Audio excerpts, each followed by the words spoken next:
Vamos a ser justos con el tiempo, ¿cierto? Y con la programación, y vamos a premiar a todas las personas que cumplieron temprano a esta cita. Además, afortunadamente va a quedar grabada nuestra conferencia y nuestro conversatorio para que todos aquellos que se la pierdan la puedan revisar después, porque creo que va a ser uno de los conversatorios más interesantes que se va a dar en el marco de este foro. Y creo que uno de los factores claves es la multidisciplinariedad de nuestros conferencistas. Aquí tenemos sentados con nosotros médicos, abogados, economistas, y yo creo que hacer esa discusión entre diferentes áreas del conocimiento es muy, muy importante para lograr transformar los procesos de atención, innovar en las organizaciones, cualquiera sea, y por qué no las de salud. Creo que ese es un llamado a mirar las experticias y el conocimiento de muchas otras disciplinas para lograr hacer eso que probablemente nos va a hacer diferenciar como organizaciones. En ese orden de ideas, nuestra conferencia de hoy o conversatorio va a tratar el tema de la estrategia digital para el paciente. Nos acompaña el doctor Joaquín Moreno, que es licenciado en Economía de la Universidad de los Andes, con una maestría en Negocios y Administración de la Universidad de Texas, y es actualmente vicepresidente y director del Clúster Norte en Johnson & Johnson, y es responsable de la compañía en Colombia, en Centroamérica y en el Caribe. Está con nosotros también la doctora Claudia Aparicio, que va a ser la moderadora de este conversatorio, es su experticia además. Ella es abogada, ¿cierto? Con formación y estudios en Derecho Constitucional de la Universidad Javeriana e Internacional Humanitario de la Universidad Paul Cézanne en Francia, pero sobre todo es una experta en innovación y ha adelantado estudios a este respecto en Harvard, en Stanford, en Singularity University, entre otros. Actualmente la doctora Claudia es Managing Partner de Singularity U, donde ha liderado la expansión del modelo en países de habla hispana a través de la Escuela Digital Mente X, y es responsable de la Cátedra de Innovación Corporativa, de Análisis de Tendencias, es conferencista, es miembro de juntas directivas, es mentora de startups. O sea, no me alcanzaría los 45 minutos para dar todas las particularidades de la doctora Claudia, pero además sí ha trabajado en el ámbito de la salud y ha liderado la creación del primer programa de Health Tech en Singularity U, pero sobre todo ha apoyado organizaciones a generar realmente estos procesos de innovación interna, articulando a diferentes actores del sector.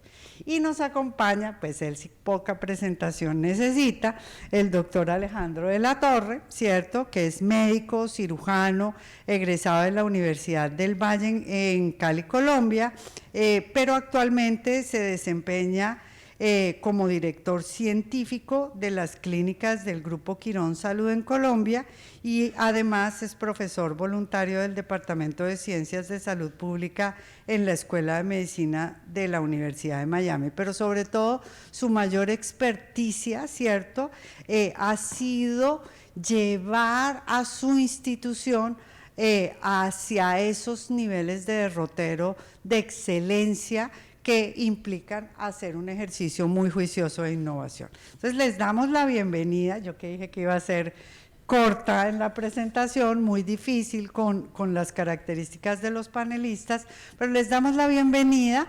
y doctora Claudia, el auditorio es suyo.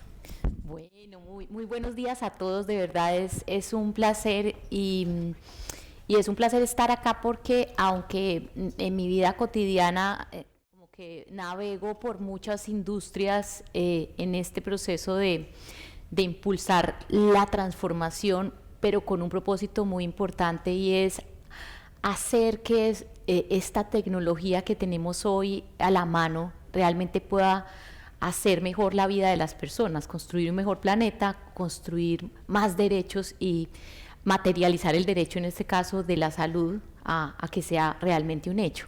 Y me apasiona mucho porque este es tal vez uno de los sectores con mayor potencial y en un momento más trascendental en este proceso. Entonces, es un placer estar con ustedes acá, el doctor de la Torre, Joaquín, de verdad que me encanta que podamos tener esta conversación. Y yo creo que esto que hoy se está volviendo como el pan de cada día de la vida de nosotros, de las conversaciones, de los corredores, pero también de las conversaciones formales, vale la pena que arranquemos como por el principio, porque todo el mundo habla de términos que parecieran pan comido. Hablamos de inteligencia artificial, hablamos de telemedicina, hablamos de transformación digital, de una cantidad de cosas, y la realidad, yo no estoy segura que todos estemos entendiendo lo mismo por eso y realmente tengamos la comprensión del propósito que hay detrás de esto. Entonces, en la calidad que ustedes tienen de tomadores de decisiones, uno no necesita conocer la minucia técnica, pero sí necesita entender muy bien las implicaciones que esto tiene y los servicios que puede prestar, porque al final la tecnología en sí misma no es un fin, la tecnología es un propósito que nos acompaña. Entonces, para ambientar, digamos que esa conversación, yo quería dejarlos por acá. Ay, Dios mío, si el equipo me ayuda, había atrás esa, muchas gracias. Quería mostrarles este slide para que, como decimos por ahí, calentar el avispero, ¿no? Porque antes de la pandemia, de todas formas, llevábamos un montón de tiempo hablando de telemedicina, ¿no? Y como dicen acá en la costa, parecía que eso no pegó. Y esta slide que les estoy mostrando, yo creo que hace una diferencia radical del enfoque, porque la telemedicina parecía una herramienta más que estaba ahí puesta, y lo que estamos viendo en esta imagen que tenemos acá es que dice arriba que hoy la tecnología es transversal. Entonces no es una herramienta, es un elemento que está llegando a todos lados. Y si vemos, hay unos diferentes escenarios en donde nos están diciendo quiénes son los del next frontier, es decir, donde realmente lo que está pasando es que estamos cambiando los pilares en los que se sustenta la industria, y lo muy interesante que vemos ahí es que salud está justo después de todo el tema financiero y de todo el tema de finca raíz. Eso nos dice que vamos a una velocidad muy grande, y para ambientar un poquito esa conversación, yo quisiera dejar en la mesa algunos números de lo que pasó en la pandemia. Y algo que pasó en la pandemia es que las health tech, como les decimos a las compañías de base tecnológica, pues realmente eran un poquito cenicientas, no habían recibido tanto dinero de inversión, y mientras que ustedes estaban en sus instituciones luchando contra el COVID y haciendo maromas para ajustar esos modelos de atención en un momento donde ayer veíamos y al final no podíamos atender a ciertos pacientes, no podíamos hacer cirugías, las health tech estaban de fiesta. Y en ese periodo del año pasado, las health tech recibieron aproximadamente un poco más, casi 60 billones de dólares en inversión de capital de riesgo, lo cual nos indica que esto es una industria que está en un proceso de transformación. Están llegando unos nuevos jugadores que están muy bien fondeados y que están viniendo precisamente a acompañarnos, y yo diría que a hacer equipo para construir este nuevo escenario. Entonces, habiendo dicho eso, quisiera arrancar por esa parte, y es que, doctor de la Torre, usted le tocó el lado telemedicina antes y después de la pandemia. Si uno dijera ¿qué era la diferencia de eso? ¿Qué podíamos entender por eso antes y qué entendimos después de la pandemia? ¿Por dónde podíamos arrancar? primero que todo, buenos días para todas y para todos. Para mí es un orgullo participar en este panel y poder compartir en esta mañana la experiencia de trabajo de la clínica en Banaco y de las clínicas del Grupo Quirón Salud en Colombia y el trabajo que hemos venido haciendo con la digitalización. Quiero agradecerle también a la OES por la invitación. Siempre es realmente un placer venir aquí a compartir con los colegas y compartir experiencias y conocimiento. Bueno, al hablar de telemedicina, yo creo que lo primero que hay que decir es que en el ámbito hospitalario, todas las instituciones, y aquí hay varios de los líderes del sector, veníamos trabajando de una forma muy lenta. Pero como digo yo, entre todas las cosas positivas que sucedieron con la pandemia, porque pues hay bastantes aprendizajes y pues realmente fue un evento para el cual nadie estaba absolutamente preparado. Entre los aprendizajes y entre las cosas positivas que nos dejó es que nos permitió agilizar procesos de digitalización en el ámbito hospitalario, que si la pandemia no hubiera sucedido nos hubieran tomado muchos años en realizarlos. Y un ejemplo concreto para los hospitales y sobre todo para la clínica en Banaco fue el desarrollo de la telemedicina. Entonces, cuando uno busca en la literatura qué es telemedicina, pues surgen múltiples definiciones, pero hay una muy sencilla que a mí me gusta y es la que les quiero compartir, y es simplemente que es la prestación de servicios médicos a larga distancia. Este es un término bastante amplio, pero que tiene mucho significado. Ahora, al hablar de telemedicina, hay diferentes modalidades de hacer telemedicina y tenemos 4 principales opciones de cómo se puede realizar la telemedicina en el ámbito hospitalario. La primera es la más conocida, que es la telemedicina interactiva, que es la que se realiza, es la relación entre un médico y un paciente, punto. La otra es y puede ser de forma asincrónica o no asincrónica. La otra es la medicina no interactiva, y es la medicina en la cual es la relación entre un médico y un paciente y que no se realiza en tiempo real. Es decir, cuando hacemos una consulta, un médico en el área rural, en un centro de salud, hace dicha consulta y la transmitimos a un especialista en un centro de referencia. La otra es la que llamamos la teleexperticia, que es muy interesante, y es la relación entre un médico, un técnico, entre un médico y un técnico, o entre un mismo médico, o lo que hemos visto comúnmente que son las juntas médicas, en las cuales varios médicos intervienen en el diagnóstico y en el tratamiento. Y la última es la que todos conocemos como el telemonitoreo, y es la relación entre un proveedor de servicios a través de una aplicación y un paciente.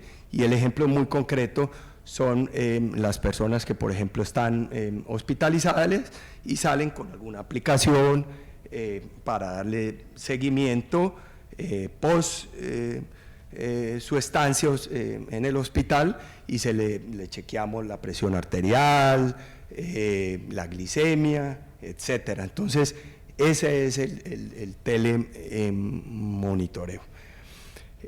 Ahora, como comencé diciendo al principio, en Clínica en Banaco estábamos y en términos generales en las clínicas durante la pandemia estábamos muy crudos en términos de telemedicina, y fue tan rápido que lo que sucedió que dijimos, surgió la necesidad de acercarnos a nuestros pacientes y sobre todo de continuar prestándoles servicios a la población.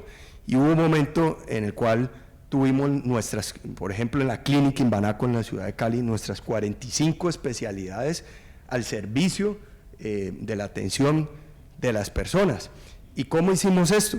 Realmente no fue un trabajo solo de la dirección científica o de la dirección de calidad o de la dirección médica, fue un trabajo intersectorial, fue un trabajo transversal que involucró desde el proceso de solicitud de las citas hasta el seguimiento a los pacientes una vez salían del hospital. Y aquí, para resumir, lo hicimos principalmente en 5 procesos de atención a través de la telemedicina. El primero fue la programación de citas, y era que las personas de una forma remota, a través del internet o a través del teléfono, pudieran pedir su cita.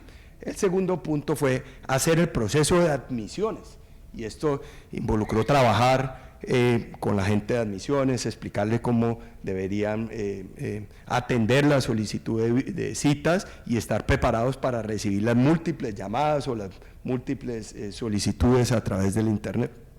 El tercero fue la atención de la consulta, y diría yo que es el proceso clave en la atención, y lo que nos sucedió a nosotros en cuando brindamos los servicios de consulta virtual o de telemedicina, porque tuvimos que educar tanto a los médicos como a los pacientes. Entonces desarrollamos manuales para que la gente perdiera el miedo. Es que estábamos hablando de algo que era absolutamente nuevo y en el cual muchos de los médicos no estaban preparados para esto, y muchos de los pacientes, por supuesto, les costaba también trabajo tener que interactuar con su médico a través de la virtualidad. Entonces aquí hicimos muchísima educación, desarrollamos manuales, etcétera, y posteriormente el otro proceso pues ya es lo de facturación y el envío de órdenes médicas y el seguimiento posterior a los pacientes. Digamos que eso fue, Claudia y colegas, en resumen, el proceso de lo que fue la adopción de la telemedicina en nuestras instituciones.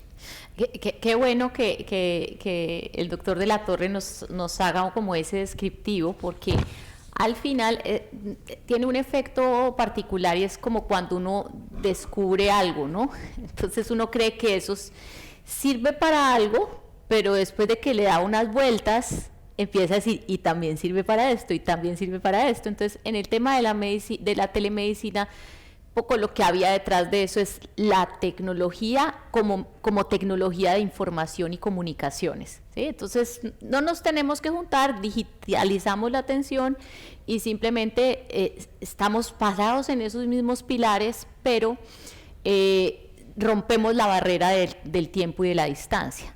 Si lo llevamos a la siguiente dimensión, Joaquín, que es cuando uno empieza a decir, ay, ve, esto también sirve para esto, ¿cómo se da ese salto? Y qué otros, ustedes están empezando a discutir mucho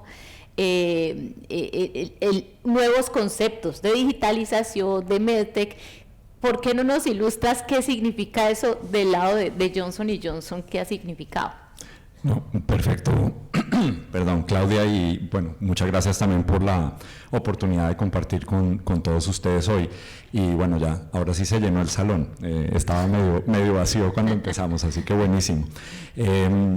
Mira, yo creo que lo que hablaba el doctor de la Torre lo llevo a un ejemplo nuestro y luego amplío, digamos, el concepto que tú me estás preguntando. Entonces, en nuestro caso, una cosa muy importante para nosotros como un aliado, ¿sí?, de nuestros clientes es poder agregar valor, ¿cierto? No ser únicamente un proveedor de dispositivos. Y, digamos, nuestros programas de educación médica continua, educación profesional, pues han sido una parte muy importante de nuestro legado.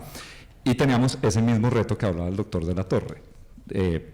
¿Cómo juntamos personas para el momento adecuado para llevarlos a un centro de excelencia para hacer una proctoría, ¿sí?, con un cirujano renombrado a nivel internacional, de mucho valor agregado? Pero entonces en la pandemia tuvimos que repensar si ese era el mejor modelo, no solamente porque no se podía hacer. Yo creo que ese es el principal cambio de mentalidad, y porque esas cifras que tú mostrabas pues han hecho que permanezca, ¿sí?, la adopción de telemedicina, aun cuando cambiaron las condiciones y ya los pacientes pues pueden regresar en mayor cantidad a la atención presencial.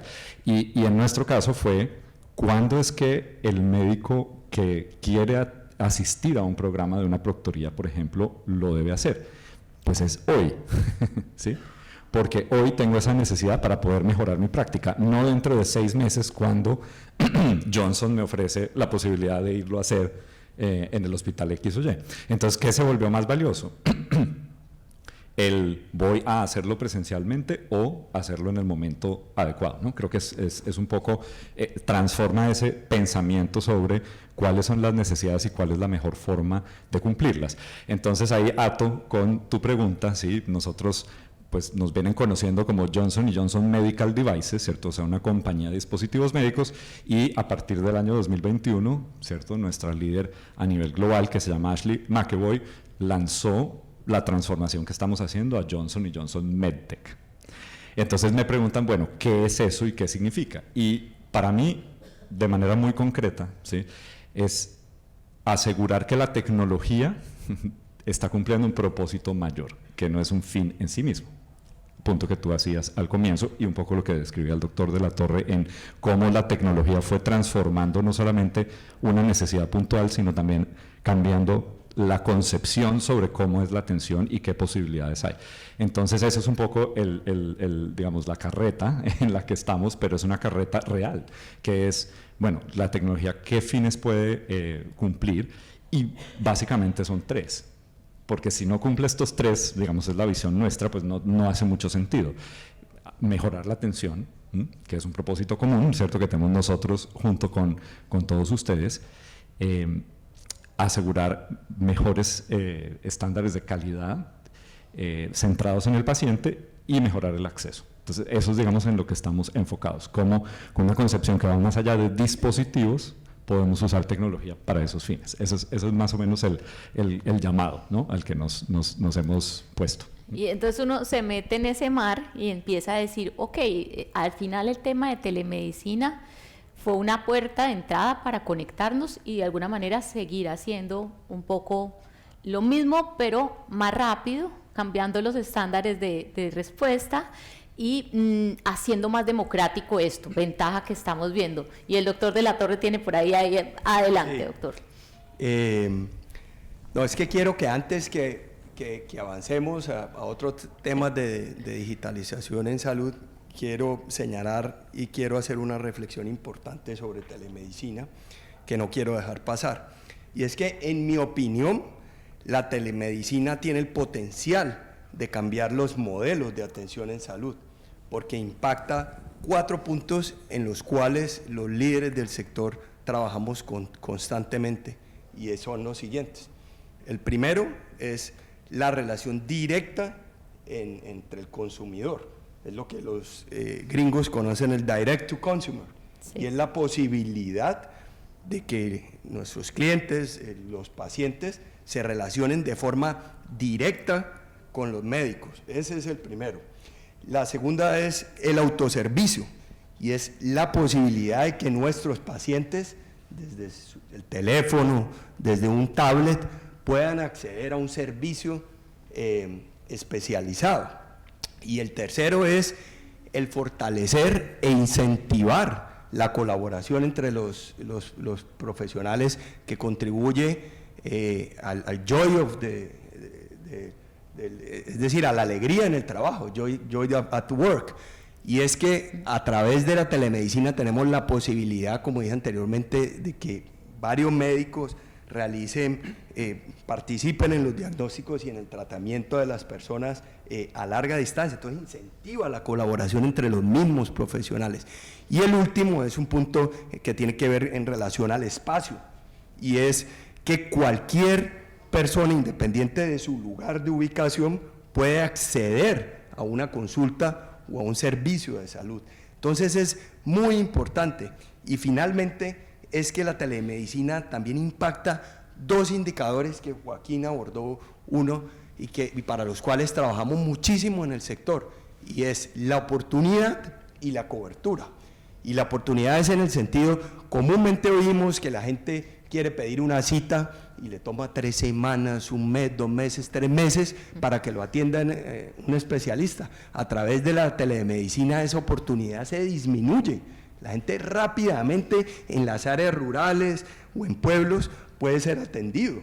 Y la cobertura es que, por supuesto, ampliamos el rango de servicio. La gente en los lugares más distantes pueden acceder a un servicio una consulta especializada. Está bueno eso que dice el doctor de la Torre, porque justo cambiaron estábamos diciendo que nos empezamos a pensar en un sistema que empieza a cumplir la promesa de centrarse en las personas. Y el doctor de la Torre está tocando un punto aún más allá y está diciendo autogestión, ¿cierto?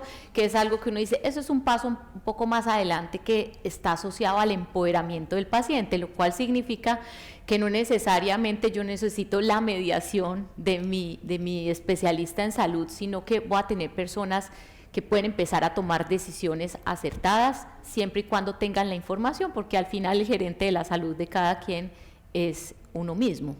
Entonces, habiendo dicho eso, pues yo los quería dejar acá con esta imagen, y es que al final todo esto empieza a reunir un montón de aspiraciones que el sector de salud ha tenido históricamente, ¿no?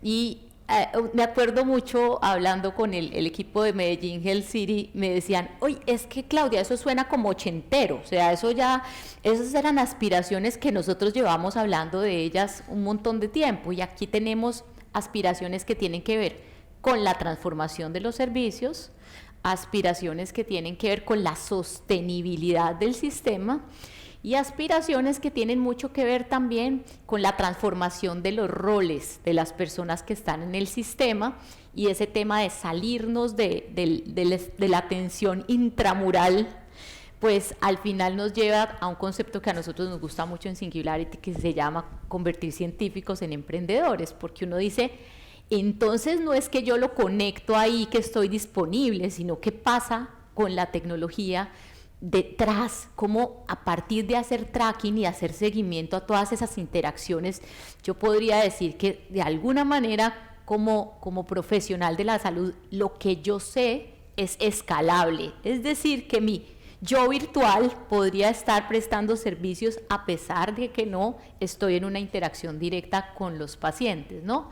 Y eso me lleva a plantearles aquí ese reto, y es que les decía, eso es como cuando uno se monta en la primera bicicleta, primero pedalea, pero después dice, uy, esto puede hacer piques, uy, pero le quiero quitar el manubrio, uy, pero todo este tipo de cosas. Y lo que estamos diciendo de fondo es que esto nos está enmarcando en una revolución donde el centro es esto, los propósitos que queremos buscar y cómo esa nueva herramienta que está llegando de manera transversal al sector nos puede ayudar a cumplir esos sueños o esas promesas rotas.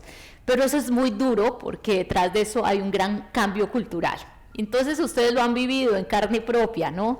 Y me encantaría que compartiéramos acá las anécdotas, porque una cosa es lo que dice en el papel y otra cosa es vaya y hágalo, porque al final lo que estamos diciendo es estamos rompiendo los pilares de esta industria y estamos diciendo hay una mejor manera de resolver esos retos, y no es precisamente a través de un sistema hecho para la reacción, para atender personas enfermas, sino por qué no pensamos en un sistema hecho para que las personas no se enfermen.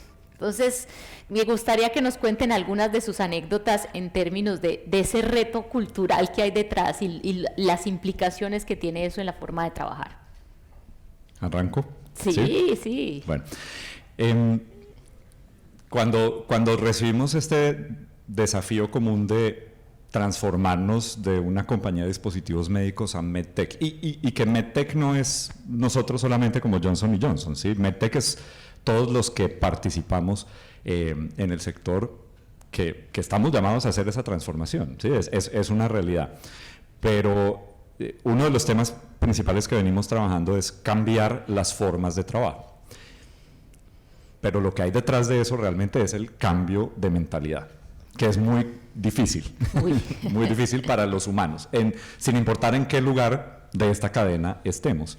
Pero les puedo compartir algunas anécdotas. Entonces, nosotros venimos trabajando con la metodología ágil, ¿sí? Porque en el mundo digital el agilismo es fundamental, es una concepción diferente acerca de cómo entrego mi producto, mi valor, mi servicio. Pero venimos de una compañía de mentalidad ingenieril. producimos unos equipos médicos de la más alta calidad, que afortunadamente muchos de ustedes utilizan y ven los resultados. Y ese es un proceso que es secuencial, donde busco la perfección, más o menos, pues lo mejor posible antes de salir al mundo. Y el agilismo lo que nos habla es, no busque perfección, busque el mínimo viable. Salga, intente, aprenda, cometa errores, vuelva e itere, ¿no?, a tu punto de la bicicleta. Entonces, eso es un cambio muy fundamental, muy fundamental. Y luego cuando tratamos de llevar el agilismo, que fue creado para desarrollo de software, al mundo nuestro comercial, ¿sí?, donde estamos interactuando con ustedes, donde nuestros equipos están armando propuestas, entendiendo sus necesidades, nos ha ayudado mucho, nos ha ayudado a cambiar esa mentalidad, pero no lo pudimos aplicar de la misma manera que se aplica, digamos, en el desarrollo de software. Son otras consideraciones. Una de ellas, como nos decían los equipos, pero es que nuestros clientes no tienen squads ágiles, Joaquín. ¿Sí? Entonces, hay ciertas limitaciones y hay que cambiar ciertas rutinas. Entonces, creo que también eso ha sido un camino muy interesante, es cómo nos apropiamos de eso, porque no puede ser simplemente un modelo que replico de una industria a esta. Sí me cambia la percepción, pero tengo que hacer lo mío y adaptarlo. Entonces, te diría que ese es un ejemplo claro de vida real de este último año. Está bueno porque entonces eso que nos está diciendo, que estamos en un momento de complejidad, y parte de lo que todo el mundo tiene que empezar a encontrar es por dónde debo empezar, ¿no? No es un proceso en donde ni es un checklist, ni todas las fichas van en el mismo orden. Entonces, doctor de la Torre, ¿usted cómo le fue cuando usted dice, ok, empezamos a hacer todo esto en un sistema muy grande como el que tiene el Grupo Quirón? ¿Qué pasó? No, de hecho, Claudia mencionó algo ahorita que para mí es importantísimo y que fue clave en el desarrollo, digamos, de la implementación de las diferentes aplicaciones digitales en el ámbito hospitalario del Grupo Quirón Salud, y es que la digitalización en salud no puede ser desarrollada no se puede concebir sin tener en cuenta a las personas. Es clave eso, es decir, la digitalización debe estar centrada en las personas, y cuando hablo en las personas no solamente hablo en los pacientes, sino también en los profesionales, en los proveedores y en los médicos. Y aquí me voy a detener unos segunditos para definir qué es una atención centrada en la persona. Yo le puedo preguntar aquí al público y seguro hay múltiples definiciones, pero todos vamos a llegar a algo en común. Y es que esta es la atención que busca principalmente satisfacer las necesidades de las personas, es decir, entregar a cada uno lo que es realmente importante para cada persona, desde el punto de vista profesional, sociocultural, e incluso personal. Lo que para usted es importante, para mí puede ser no tan importante. Entonces, estos desarrollos de digitalización en salud deben tener en cuenta eso, para poder ser exitosos y para poder que la gente realmente los utilice. Es que la digitalización en salud también se mide igual como se miden el resto de cosas en el sector, y es con base a los volúmenes y a la aceptación de la gente. Entonces, mire Netflix, mire las diferentes aplicaciones. Entonces, eso es algo que es bastante importante. Por otro lado, yo creo que es clave. Ahí, doctor de la Torre, le va a meter un dato que ayer me llegaba. Hay un reporte muy relevante en temas de tecnología que se llama CV Insights. Y ayer sale una nota sobre el tema del sector salud y dice: hoy la mayor preocupación del sector es el estrés de las personas que trabajan en el sistema. Y lo que decía abajo, más bonito, era: el estrés no es por trabajar 7x24, no es por la carga de trabajo, no, el estrés es porque están hasta acá de rellenar papeles. Entonces, cuando estamos hablando de esto y de estar centrado en las personas, entonces no es solo los pacientes, sino que no se vale ni siquiera arrancar por digitalización si al final lo que estamos es llenando hojas para que eso no tenga un retorno. Tenemos que estar claros que también a todos los equipos, para esos equipos también trabajamos, ¿no? Que es un poquito de lo que usted nos está diciendo. Por supuesto, la digitalización debe servir de apoyo para eso. Voy a poner nomás un ejemplo concreto. Es que yo soy un convencido de que la digitalización nos ayuda a mejorar la calidad de la atención de los pacientes e incluso nos ayuda a prevenir errores médicos y eventos adversos. Mire, para ponerle en contexto, cuando cada uno de nosotros se monta, por ejemplo, en un avión, el riesgo de que haya un accidente es 1 en 1.000.000, pero cuando vamos a un hospital, el riesgo de recibir un tratamiento apropiado, lo dice la literatura científica, está más o menos entre 2 a 3 personas por cada 10, entonces estamos hablando de más o menos un 20-30%. Hoy en día hay aplicaciones, y ejemplo concreto, que se pueden utilizar, por ejemplo, en urgencias. Si llega un paciente, se le va a aplicar X tratamiento, hay aplicaciones móviles o en la misma interfaz del sistema que le dicen, y le puede surgir una alerta y le dice, ojo, este paciente es alérgico a la penicilina, por ejemplo. Entonces le da como warnings. En ese sentido, es clave utilizar el desarrollo y la digitalización. Entonces, creo que la digitalización es muy importante, pero hay que mirarla de forma responsable y cómo por supuesto, nos ayuda a mejorar los procesos y cómo, que usted lo mencionaba anteriormente, cómo podemos hacer un mejor uso de las tecnologías, de la información y las comunicaciones para brindar una mejor atención y con mayor calidad. Ahora, ahí empieza a salir otra cosa y entonces estamos diciendo, ok, hay unos propósitos y ustedes están empezando a decir, bueno, ¿cómo le hago? ¿Por dónde? ¿En qué orden? Y quería traer acá a colación este tema y aprovechar para preguntarle a Joaquín, y es que al final lo que hay detrás de esto es que nos está diciendo esta relación 1 a 1, ¿sí? Que es la relación tradicional que nosotros estamos acostumbrados a tener, donde depende mucho de con quién me tocó, con quién me tocó quién me atendió, dependiendo de eso me va a ir, está empezándose a ver como un modelo sistémico. Entonces, no es la tecnología como un medio de comunicación simplemente, sino que detrás de eso, de lo que estamos empezando a hablar es de los datos, ¿cierto? Y cómo los datos me integran todo el sistema.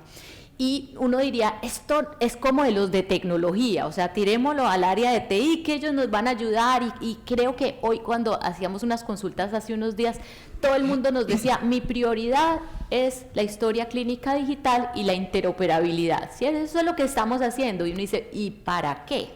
Entonces quería traer como elemento provocador esto, y esto no es otra cosa distinta que todo el ejercicio que ha venido haciendo la gente del movimiento de Value-Based Healthcare, que no tiene nada que ver con la tecnología, sino que identificó que la tecnología es el habilitante para cumplir con estos procesos, y allí nos están diciendo cosas muy interesantes, y es, usted no va a resolver a punta de tecnología todos los problemas que tiene. Si usted está pensando por dónde arrancar, pues más le vale que piense en este gran mensaje que allí es en las unidades de prácticas integradas. Es decir, que se tiene que comer la torta a pedazos y que tiene que ser estratégico en esas elecciones.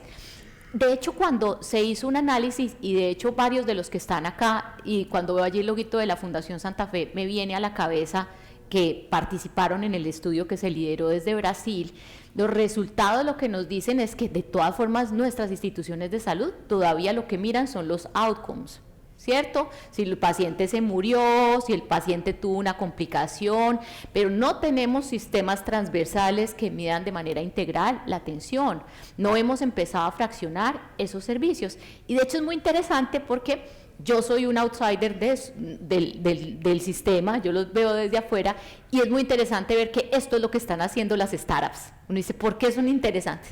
Entonces, en ese frente, Joaquín, ¿cómo es eso de los datos? ¿Y para qué es importante? ¿Y qué implicaciones tiene?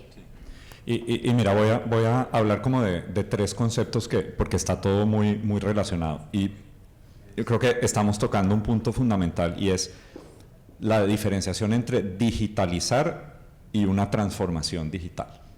Creo que eso es fundamental, porque digitalizar es poner tecnología digital al servicio de hacer más eficiente un proceso, ¿sí? Lograr automatizar ciertas cosas que hoy en día hacemos de manera manual o análoga, y eso tiene un valor, pero es un valor limitado, versus transformación digital, que es esto que tú tienes acá, ¿sí? Que es repensar cuál es el dolor que yo quiero resolver. Y creo que eso es lo más importante para mí de la promesa que tiene esta transformación digital, a tu punto. Porque si nosotros, muchas veces, y todas nuestras organizaciones, ¿cierto? Nosotros somos una corporación multinacional que está presente en 120 países, ustedes tienen hospitales de altísima calidad y los procesos se vuelve la forma en que hacemos las cosas. Y es importante tener esos procesos, pero muchas veces no nos permiten ver cuáles son los dolores verdaderos que tenemos que resolver, ¿sí? Porque nos metemos en esa dinámica. Y digital solamente se vuelve una transformación en la medida en que nos permite parar y realmente enfocarnos en cuáles son las necesidades que queremos resolver. Eso es a lo que le estamos apostando en Johnson con estos squads ágiles que están interactuando con ustedes, ¿sí? Es cómo entendemos mejor las necesidades de ustedes para poder proponer soluciones que no necesariamente son las nuestras, desarrolladas por nosotros, que pueden existir en el ecosistema, pero cómo nos convertimos en un orquestador, ¿cierto? Que junta quien tiene una solución con la necesidad que ustedes tienen. Pero eso es un proceso muy diferente al que tradicionalmente hacemos nosotros para interrelacionarnos con ustedes, ¿sí? Creo que algo de eso ilustro por ahí. Creo. Sí. Y eso nos lleva a dos conclusiones que yo quiero que empecemos a notar acá, y es, entonces, acuérdense que hay que trabajar mucho en la cultura.